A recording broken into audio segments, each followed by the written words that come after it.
What's going on, guys, and welcome back to WWE Network and Chill, where every single Monday I, Graham, Gius, and Matthews break down all the original programming I watch on the WWE Network. Today we're bringing back an oldie but a goodie, an episode of Table for Three from almost exactly 2 years ago, September of 2015, with The New Day, Kofi Kingston, Xavier Woods, and Big E. This was, I think, the second episode of the show. They aired a teaser one, which I think they aired a bit early. They just kind of threw it out there as a... not only as the pilot, but because Roddy Piper, who was a part of it, and I think Paul Orndorff, wonderful Paul Orndorff, was also a part of it, as well as Mean Gene Okerlund. They kind of threw that out there days after Piper passed away, so that's why they aired it. But this was really, aside from that, the first real episode of Table for Three in my mind. That first one was kind of brief, maybe 10 minutes or so. This one was 25 minutes in length. And as soon as it was over, everyone was praising it. I loved it myself. I thought it was a great episode and really helped you get to know the New Day like never before.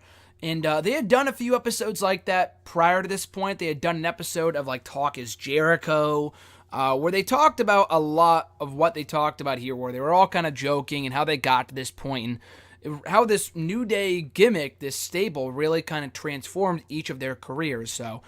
if you didn't hear that podcast, then I'm sure you love this one as much as I did. Because I heard that podcast too, but in this forum, you got to see them on video, kind of joking and laughing, sharing stories, and discussing how they got from point A to point B. And it's kind of great. Definitely enjoyable. So let's talk about it right here. They kick it off by showing up with matching tracksuits, which you can only expect from New Day. I'm sure that was kind of tongue-in-cheek. I'm sure that was planned. They talk about how Kofi Kingston has great impressions, which is why he had such a believable Jamaican accent back in the day when he first showed up in ECW. People actually thought he was from Jamaica because the accent was on point. And then the accent was gone overnight. One episode of Raw in October of 2009, he showed up and the accent was just gone. And then Triple H or Shawn Michaels called him out on it. The X called him out on it. And that was it. And then they just kind of moved on. He hasn't had the accent since. But that's why. That explains it. He talks about how he was kind of huge in the English language, how he was kind of huge into the English language growing up. So he was kind of like a grammar Nazi, so to speak, growing up when he would correct his parents and people around him how to speak the language. And he would also do the accents in drive-thru, specifically Taco Bell's one they bring up throughout the episode, which is pretty funny. And he does the Jamaican accent, he does the run-through, he does an example, which is awesome. He talks about clam chowder, because I think he has clam chowder for his meal here, and obviously Kofi being from New England and going to school in Massachusetts, which is where he might live, I think. I know he went to school in Boston, so he knows a thing or two about clam chowder, and good clam chowder at that. Big E talks about eating healthier, wants to be a slumlord at a hotel or a home or a motel, whatever, when he grows up, or not when he grows up, but 10, 20... 25 years down the road when he eventually retires from the ring. So Big E as a slumlord would be definitely entertaining, especially if, as Xavier Woods brought up, if he said, "You're evicted," as Big E, which, I don't know, I thought that was funny. But anyway, so they go from there to talking about when they ran down the crowd in Baltimore. I think it was at Payback in 2015. This was taped right before that, I think, or right after that, rather. When they were at Payback, they were set to defend their tag team titles, and Adam Jones was there, a football player. That's all I know about him. But they ran down the crowd, and him in particular, and it made for this great, hilarious moment. Really, when the heel New Day really first started to shine through, and they had this amazing moment here, this amazing back and forth with Adam Jones in the crowd. It was an awesome, awesome moment. Not Pac-Man Jones. Is that the same Jones? Adam Jones? Let me double check there. Adam Pac-Man Jones. You guys are getting live research from me right now. Yeah, it is. Shit. It is. Adam Jones from TNA. Oh, shit. I did not know that was Pac-Man Jones. I'm so fucking stupid. So anyway, they talk about how so much work went into this incarnation of New Day, how they went from where they were when they first started, being over the top and super happy and shit, and there was really no character depth there, to this goofy, satirical version of the group as a heel stable in the summer of 2015. It was a complete 180. They were kind of doing the same stuff, just directing their shenanigans towards the crowd and towards their babyface opponents. And obviously they're having fun. They talk about that. And it was different for Kofi to be booed, according to him. Which is obvious. I mean, he went from being a smiling babyface for the first, 8 years of his career, 7, 8 years of his career, to now being a heel and getting booed. It's definitely different for Kofi, because I don't think he had ever been a heel before, save for like a one-off run in like FCW or in developmental or something. Beyond that, he had not been a heel in WWE ever, which is crazy. So it was definitely different for him to kind of get accustomed to that. But he gelled in the role. He kind of filled that role very well, quite quickly too. And Kofi talks about things getting boring for him prior to the New Day, which again is pretty obvious. The guy was doing fucking nothing. Because before New Day became a thing in 2014, what was he doing? Participating in Battle Royals and Money in the Bank, doing random tag team matches. Like, he was doing nothing in 2012, 2013, early 2014. The guy was just treading water for a long time, so I can't imagine. He even talks about being a great wrestler. He can have a great match in his sleep. But in terms of doing something meaningful, he just wasn't. He was just another guy on the roster. And New Day really rejuvenated his stagnant career. And he talks about seeing this quote on Facebook from some guy named Tyrese that said, sometimes a setback can be a setup, which is exactly what happened to them according to Kofi, and I could not agree more. Their setback with the early incarnation of the New Day, when they were becoming like the new Nation of Domination, which I'll talk about in a second, really launched them to becoming the stable they were in 2015 and still are today. They talk about accepted ideas by officials. Like when they first started their group, the group or backstage people would say, no, we're not going to do that, and then move on. And it took a long time for officials finally to come full circle on them and give them freedom for what they're going to do in their promos and matches and stuff like that. And now finally they're at the point, and they were in 2015, obviously still are today, where their ideas are being accepted and listened to backstage by officials, which is why they get away with so much on TV more often than not. So they addressed the rumors of a new Nation of Domination, which I remember very, very clearly when they first started up in the summer of 2014, because Xavier Woods, and he talks about this, he came out in a suit one day. So Big E and Kofi Kingston were kind of sort of tag team partners for like a month or so in 2014. So they had just won a match or lost the match against Ryback on Raw. So Xavier Woods comes out, who was also doing next to nothing at this point. He had already broken up with R-Truth. He was doing nothing either. He was already wrestling on Superstars every single week. Well on his way to like becoming a regular on NXT, like being demoted or being fired or whatever.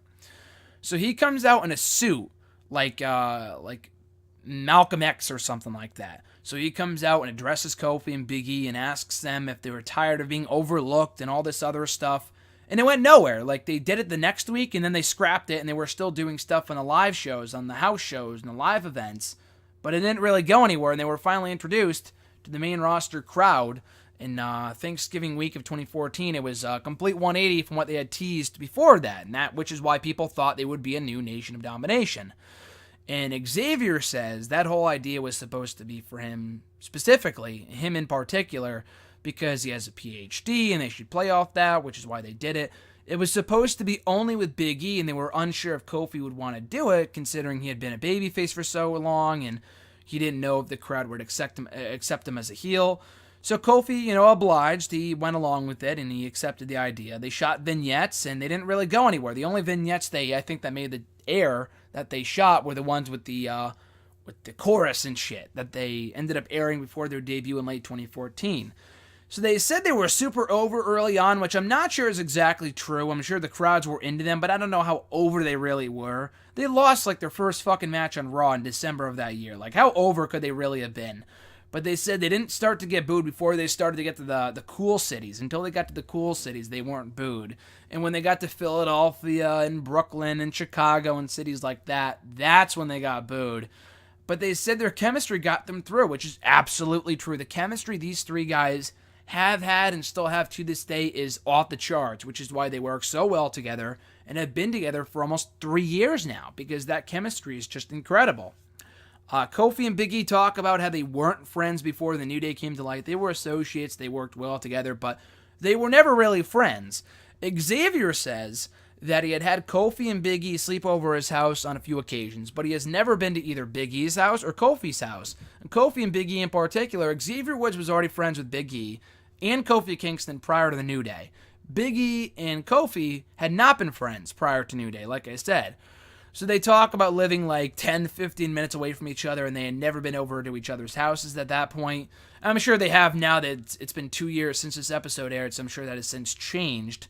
But that was pretty funny to hear them talk about that. So Xavier shares this story. Kofi chimes in as well as to how he got signed by WWE. He walked into a Deep South Wrestling training, training period or whatever, a training class or whatever, when Kofi Kingston was there. He saw him walk in a suit, this Austin Watson guy walk in with a suit, resume in hand, go up to officials and say, can I have a job? Or in so many words, can I have a job? And they invited him back the next week, and then he got a text like the next day saying that Deep South Wrestling had closed, so which was pretty shitty. And then obviously he went to TNA, and then he ended up coming back to FCW years later, which is where he got signed in 2010. But he did the same exact thing in FCW when he showed up with a resume in hand, and Kofi Kingston was still there. He's like, holy shit, I know that guy. So it's pretty funny to see how Xavier Woods ended up becoming a WWE superstar. And Kofi also insinuates that Big E was given a contract because he was an ex-football player, but he does clarify that it doesn't matter what you do to get to this point. It matters what you do when you're here, and Big E's obviously made the most of his opportunities, as Kofi had said. He defends his argument. They emphasize that Big E is indeed the first black NXT champion. You can't take that away from the guy, which is absolutely true. And to close out, they share a story about them being on the road and messing with the radio and ribbing Big E, which is pretty funny stuff. And then Kofi thanks them, Big E and Xavier Woods, for the opportunities that they have presented him and the chance to rejuvenate his career and his character and finally do something fun and come to work and enjoy himself. He thanks them for that. And of course, this was only the beginning of New Day. They did not break up a month after this aired or even a year after. It's been almost exactly 2 years since this episode, and New Day is still together, which is pretty remarkable when you really think about it. For a group that was seemingly destined to fail from the get-go, from how they were portrayed as baby faces when they first debuted, to this day, to see how far they've come, how much merchandise they've sold is really remarkable. So kudos to them for that. But great episode of Table for Three. Every episode is enjoyable, but this might be my favorite, if not one of the best ones they've done to date. So definitely check it out. It's 2 years old, like I said, but it's still very entertaining to watch back. And like I said, the 25 minutes just breezed by. So that's it, folks. That's my review of the New Day episode of WWE Network and Chill, Table for Three on the WWE Network for WWE Network and Chill. You can check out the episode from September of 2015. Check it out. Let me know what you think by liking this video, dropping a comment, sharing the video, and subscribing to the channel for daily content. Follow me on Twitter at WrestleRant. Find me on Facebook at facebook.com/Graham.gsm.Matthews. And we'll be back next Monday with another all-new episode of WWE Network and Chill. What are we talking about? I have no idea, but that's exactly what makes this fun. If it's another old episode of an old show, of a current show, past show, whatever, that's what this show is for. That's exactly what WWE Network and Chill is here for. So anyway, guys, have a great rest of your week. I'm Graham GSM Matthews, and I'll catch your ass down the road.